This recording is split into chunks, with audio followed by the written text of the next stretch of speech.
Notre troisième journée à São Miguel nous plonge au cœur de Ponta Delgada, capitale des Açores.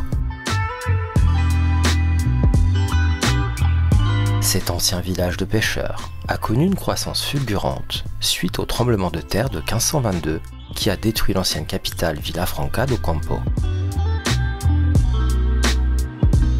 Elle est officiellement devenue la capitale de l'île en 1546, sous le règne de Dom João III, et s'est développée rapidement avec la construction de fortifications encore visibles de nos jours et l'apparition de palais et d'églises dans les siècles suivants.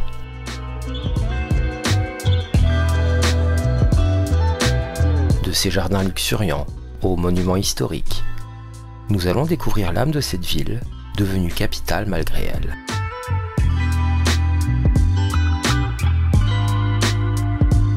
Notre périple nous mènera du magnifique jardin Antônio Borges aux emblématiques Portas de Cidade, en passant par des sites religieux impressionnants comme le sanctuaire Senhor Santo Cristo dos Milagres.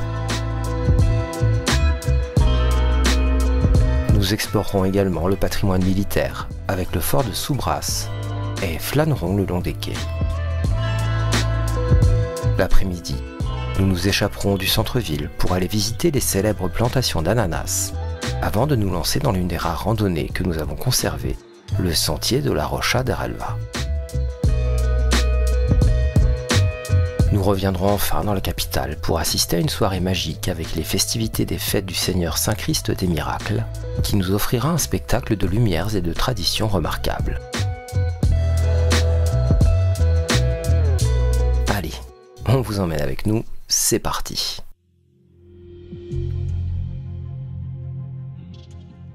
Si le parc le plus important de l'île est le Terra Nostra, Ponta Delgada compte quelques jardins tout à fait sympathiques, comme celui d'Antônio Borges. C'est un jardin botanique situé à quelques minutes du centre-ville. L'accès à ce poumon vert est gratuit et nous sommes même accueillis par des canards.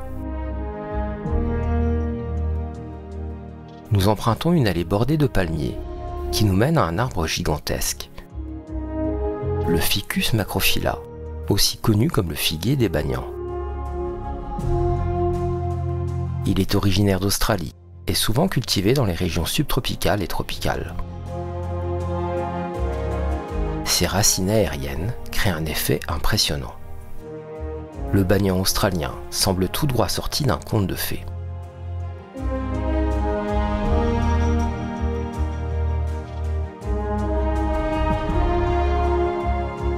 Après l'accueil par des canards, nous croisons le chemin de bébé canard. Trop mignon. On y trouve des sentiers sinueux, des bambous,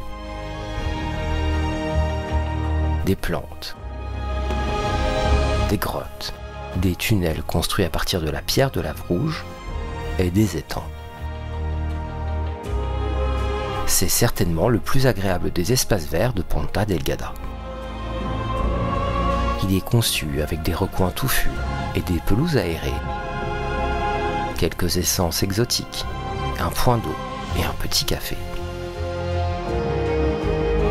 D'ailleurs, juste à côté de celui-ci, on y trouve un arbre intrigant, recouvert de ce qui ressemble à de la mousse espagnole, une plante qui pousse souvent sur de grands arbres dans les climats tropicaux et subtropicaux. Elle est connue sous le nom de barbe de grand-père en Polynésie française.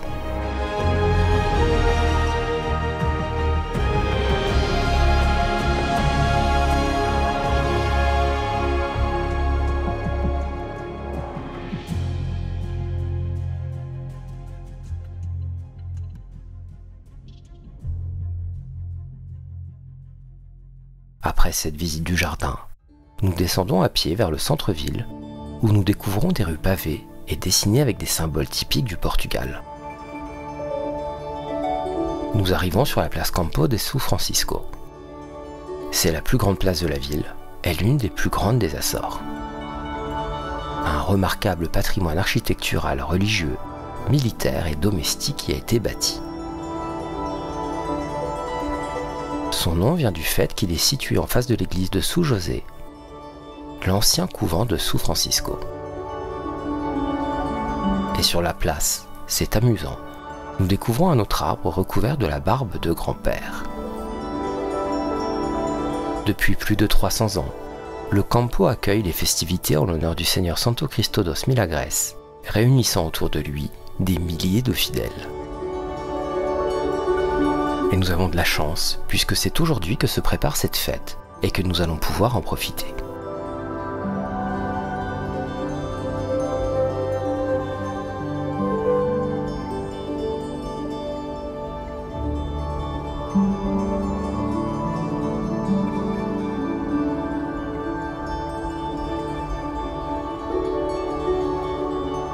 Les ouvriers sont d'ailleurs à l'œuvre pour recouvrir les bâtiments de lumière. L'un des moments forts de la fête est la grande procession du dimanche, où la statue du Seigneur Saint-Christ des Miracles est portée dans les rues de Ponta Delgada, qui sont décorées de tapis de fleurs et de lumière. Faute de temps, nous ne pourrons pas voir cela, car nous avons d'autres choses à explorer. Mais nous avons hâte de revenir ce soir pour découvrir ce spectacle.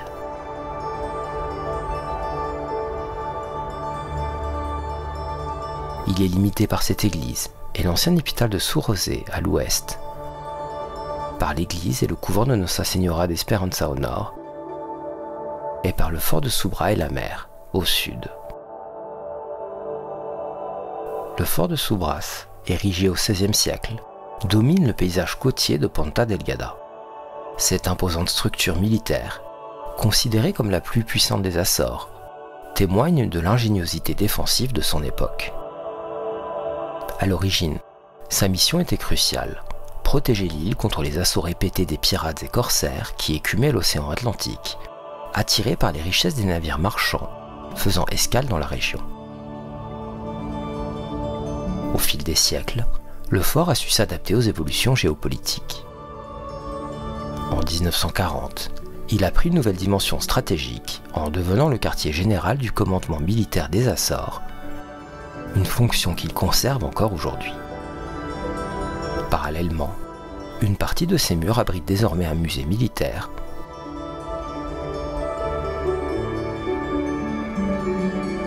L'importance historique et architecturale du fort a été officiellement reconnue en avril 1953, lorsqu'il a été classé bien d'intérêt public. Quittant l'ombre protectrice de la forteresse, notre itinéraire nous mène au cœur de Ponta Delgada. Après quelques minutes de marche dans les rues, nous débouchons sur la place de l'hôtel de ville, centre névralgique de la vie locale. C'est un tableau vivant du charme açoréen. Un long bassin rectangulaire s'étire vers le bâtiment principal. Des parterres de fleurs ponctuent l'espace, apportant une touche de gaieté au décor urbain. Les lampadaires ouvragés, qui bordent la place, ajoutent une note d'élégance historique à l'ensemble. Au centre de cette composition soigneusement agencée, se dresse une statue de Saint Michel l'Archange. Sa présence n'est pas anodine dans cette région profondément ancrée dans la tradition catholique. Pour les habitants des Açores, réputés pour leur forte religiosité, cette figure céleste incarne la protection divine et la justice, des valeurs fondamentales au cœur de la vie communautaire.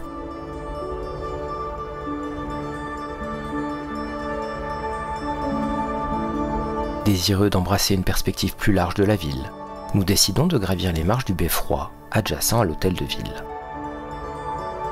L'ascension nous mène au sommet de cette tour historique. Une fois en haut, un panorama de la ville se dévoile à nos yeux.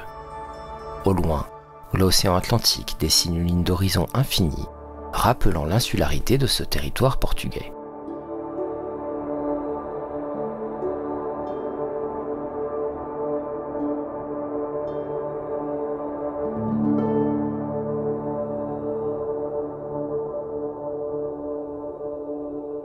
Notre promenade nous mène maintenant vers l'un des emblèmes les plus reconnaissables de Ponta Delgada, les portes de la ville.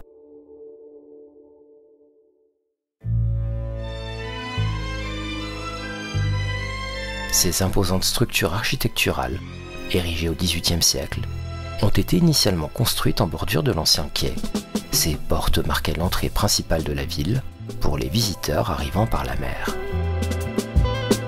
L'ensemble architectural se compose de 3 arches majestueuses, ornées par des blasons sur la partie centrale. D'un côté, on retrouve les armoiries royales du Portugal, et de l'autre, le blason de Ponta Delgada.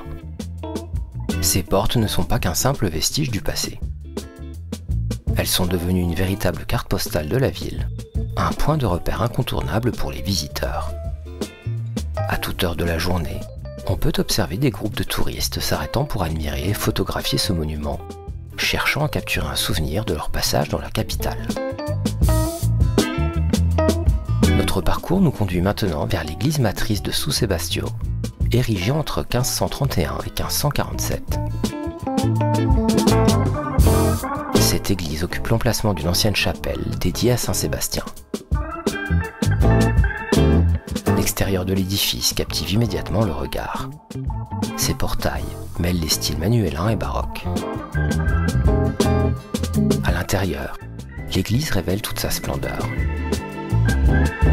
Des boiseries en cèdre finement sculptées côtoient des œuvres en bois rares, comme le Pau Santo. Les murs se parent de représentations picturales des XVIIe et XVIIIe siècles. Dans la sacristie, le mobilier en jacaranda du XVIIe siècle atteste du raffinement de l'artisanat local. Une collection d'ornements liturgiques du XVIe siècle, brodés d'or sur tapisserie, complète ce trésor patrimonial. Quittant l'atmosphère sacrée de l'église, nous nous dirigeons vers notre prochaine destination. La plantation d'ananas à Arruda. Après quelques minutes de trajet en voiture, nous atteignons ce site qui a été recommandé par un habitant de l'île pour la qualité de son environnement, promettant une expérience authentique de la culture de ce fruit tropical si caractéristique des Açores.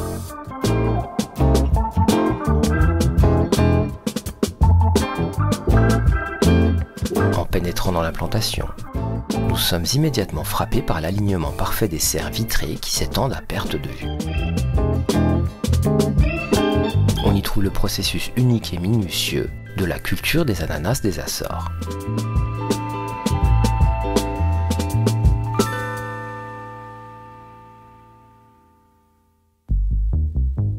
Les plants sont d'abord cultivés dans des serres chauffées pendant environ 2 ans. Puis on provoque artificiellement la floraison en les exposant à de la fumée ou à de l'éthylène gazeux. Après cette stimulation, il faut encore attendre 6 mois supplémentaires pour que le fruit arrive à maturité et soit prêt à être récolté.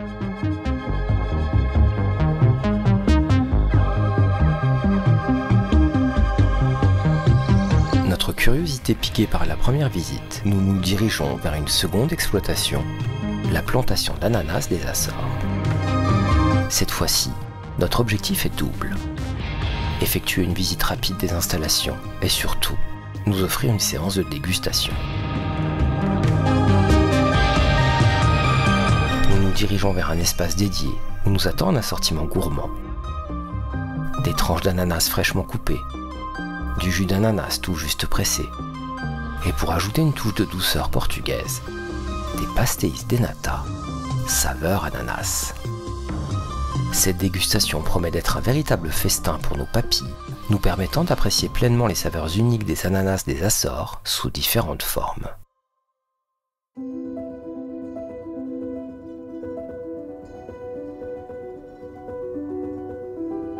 Après cette bonne dégustation, nous partons pour une petite randonnée de 5,5 km pour nous dégourdir un peu les jambes et admirer les paysages.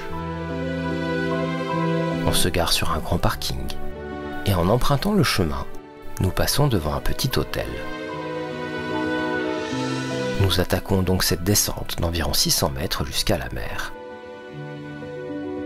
Le chemin est parfaitement balisé et on longe les parois rocheuses entre terre et océan, protégées du vent par des bambous qui bordent la falaise. On y trouve de nombreuses plantes, comme par exemple le Canna indica, natif de l'Amérique du Sud, ou des Lantana camara, également originaires des Amériques, et même des cactus, accrochés sur la falaise. Tout au long de la descente, nous passons devant plusieurs résidences d'été, des exploitations vinicoles et des arbres fruitiers. Ce lieu est très apprécié pour la culture et le loisir, grâce au microclimat qui favorise le développement des vignes et d'autres produits horticoles. En arrivant à la fin du parcours, auprès des dernières maisons, on retourne par le même chemin jusqu'au point de départ, mais cette fois-ci en remontant.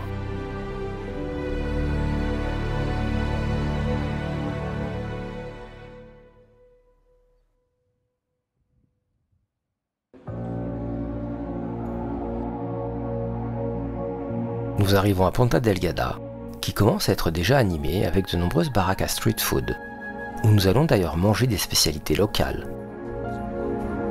Boire des bonnes piña coladas avec du jus d'ananas frais, et manger des glaces.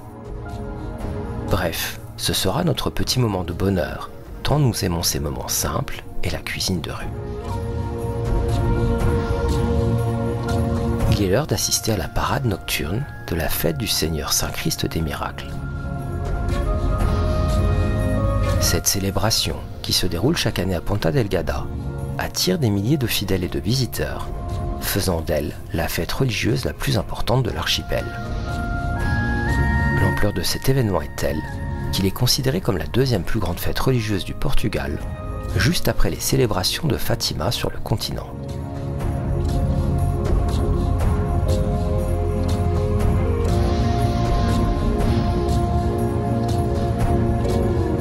Plusieurs jours, la ville se pare de ses plus beaux atouts. Les rues sont décorées de fleurs et de lumière, créant une atmosphère de ferveur et de recueillement. Le point culminant de ces festivités est une procession solennelle où une statue du Christ est portée à travers les rues de la ville. Cette procession attire non seulement les habitants de São Miguel, mais aussi des pèlerins venus des autres îles des Açores et même de la diaspora açoréenne à travers le monde.